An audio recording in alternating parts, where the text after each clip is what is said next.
అద్దె అడిగినందుకు ఆత్మహత్య యత్నం.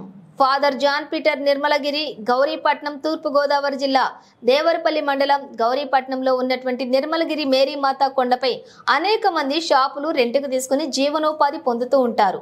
ఇదే కొండపైన మరుగుదొడ్లు లీజుకు తీసుకున్న గౌరీపట్నంకు చెందిన బడుగు వీర్రాజు అనే వ్యక్తి గత సంవత్సరం కాలం నుండి అద్దె లేదని సుమారుగా 50,000 రూపాయలు అద్దె బకాయిగా ఉన్నాడని, అతను తీసుకున్న కాంట్రాక్ట్ నవంబర్ మాసంలోనే ముగిసిందని, అతని రిక్వెస్ట్ మేరకు కొంతకాలం పొడిగించామని ఫాదర్ జాన్ పీటర్ తెలిపారు.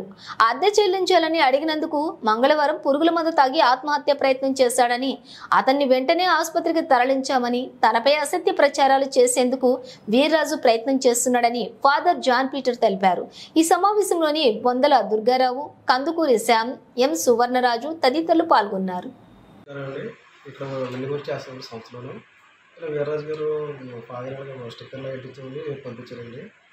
వెళ్ళిన తర్వాత వచ్చేవాడికి పురుగు మంది వేసేవాడికి జవాబు వెళ్ళడానికి ఆటో ఎక్కించేవాడిని చాగలు సంవత్సరాలు హాస్పిటల్ తీసుకెళ్ళి జాయిన్ చేసి తగ్గించడం వెళ్ళేది. ఇప్పుడు వచ్చాను.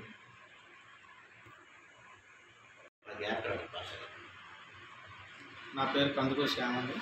ఇక్కడ నేను నిర్మలగిరి పుణ్యక్షేత్రంలో పనిచేస్తానండి. అయితే ఫాదర్ గారు బాత్రూంలో ఇక్కడ ఎర్రది ఇచ్చారు. ఇచ్చిన 2 సంవత్సరాలు అయిపోతే ఆయన రెంటలు చెల్లించడం లేదని రెంట్ అడగడం పంపారండి. అలాగే ఈ వారం రోజుల నుంచి ఫ్రీగా బాత్రూమ్లు బొక్కులు ఇబ్బంది లేకుండా ఫ్రీ చేశారు ఫాదర్ గారు.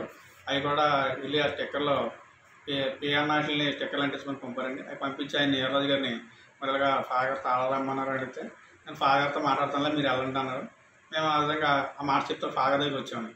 వచ్చేవాడికి ఆయన మరి పురుగు మంది తాగారని మా ఫోన్ అయితే మేము వెళ్ళి వచ్చామండి. ఇదే జరిగిందండి వాస్తవం. ఈరోజు పుణ్యక్షేత్రంలో జరిగినటువంటి చిన్న ఇన్సిడెంట్కి మేము చాలా బాధపడుతూ ఉన్నాము.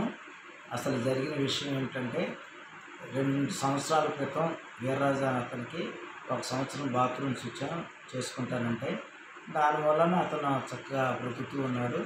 2వ సంవత్సరం వచ్చి పిల్లల ఎడ్యుకేషన్ ఉందండి, మరి ఈ సంవత్సరం కూడా మాకు వదిలేసాను ఫాదర్ గారిని అంటే నేను సరే ఈ సంవత్సరం కూడా చేసుకోమన్నాను.